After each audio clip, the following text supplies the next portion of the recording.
தாழ்ந்ததாக என்னைக்குமே நினைக்கக்கூடாது. இது பாக்குறதுக்கு வேணா சின்னதா எளிமையா தெரியலாம். ஆனா இதுதான் நம்மளுக்கு மிகப்பெரிய கோடிக்கு சமம்.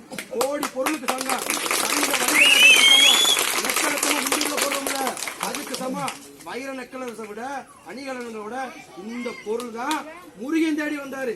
இதுக்காக தான் வள்ளியை தேடி வந்தாரு. அவர் நகைக்காகவோ தங்கத்துக்காகவோ பணத்துக்காக வரல. அதனால அன்பார்ந்த உறவுகள் இதை புரிஞ்சுக்கிட்டு வருஷம் வருஷம் நம்ம வள்ளி பெரு குரமகளை போற்றி கொண்டாடணும். நம்முடைய நோக்கம் என்பது பழனி மட்டுமல்ல, அறுபடை வீடுலையும் நம்ம அறுவடை செய்யலாம். முருகன் கோயிலையும் நம்ம அறுவடை செய்யலாம். முருகன் கோயிலுக்கு குமரன் இருப்பான். குமரன் இருக்கிற இடம்லாம் குறவன் இருப்பான். அப்ப குறவன் இருக்கிற வள்ளி இருக்கணும். வள்ளி இருக்கிற இடத்துல வள்ளிக்கு பூஜை நடத்தணும். அது யார் நடத்தணும்னா நம்ம தான் நடத்த வைக்கணும். நம்ம தான் பங்கெடுக்கணும். இந்த நிலைப்பாடு நம்ம எடுக்கணும். அரசாங்கத்துக்கு நம்ம ஏற்கனவே கோரிக்கை வச்சு மனுவும் கொடுத்திருக்கோம். இந்த முறை பள்ளியில சிறப்பா செஞ்சுட்டோம். இனி அறுபடை வீரலையும் நம்ம செய்ய போறோம். இங்க பிரசாதமா தயிர் சாதமோ பொங்கல் சாதமோ வெண்பொங்கலும் பிரசாதமா விபூதியும் தான் கொடுக்குறாங்க.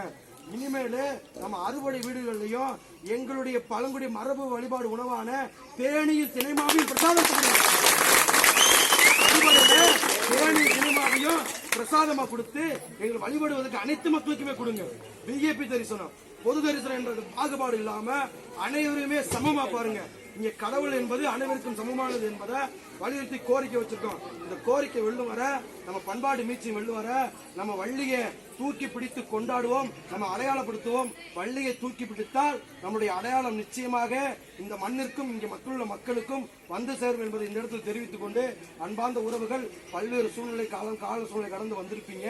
இன்னும் கொஞ்ச நேரத்தில் 5 மணிக்கு ஒரு பொதுக்கூட்டம் இதை விட இன்னும் சிறப்பா பேசுவதற்கு பெரிய பெரிய ஆளுமைகள்லாம் வராங்க. நானும் பேச போறேன்.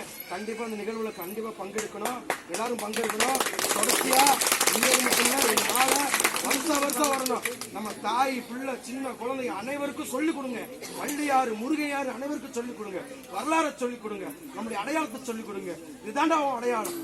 இனத்தினுடைய பேர் இது பேர் சாதியும் கிடையாது. அது ஒரு தமிழினத்தின் தாயோட பெயர்டா அப்படின்னு சொல்லி கொடுத்து வளர்த்து விடுங்க பிள்ளைகளை. அனைவருக்கும் வள்ளி யாருன்னு சொல்லுங்கன்றத தெரிவிச்சு கொண்டு அனைவருமே வணங்கிட்டு அனைவரும் உணவு தயாரா இருக்கு. நம்ம உணவு சாப்பிட்டு 5 மணிக்கு மீட்டிங் பொதுக்கூட்டம் வந்து தேவர் சிலை பக்கத்துல இருக்கு. அனைவருமே பங்கெடுத்துக்கணும். யாரும் போயிடக்கூடாது. பெரிய பெரிய ஆளுமைகள்லாம் வராங்க. அந்த பொதுக்கூட்டத்தையும் சிறப்பிச்சுட்டு சொற்பொழிவையும் கேட்டுட்டு அனைவருமே நல்லபடியா வீடு திரும்புமாறு கேட்டுக்கொள்கிற உறவுகளை இப்போ சாமியை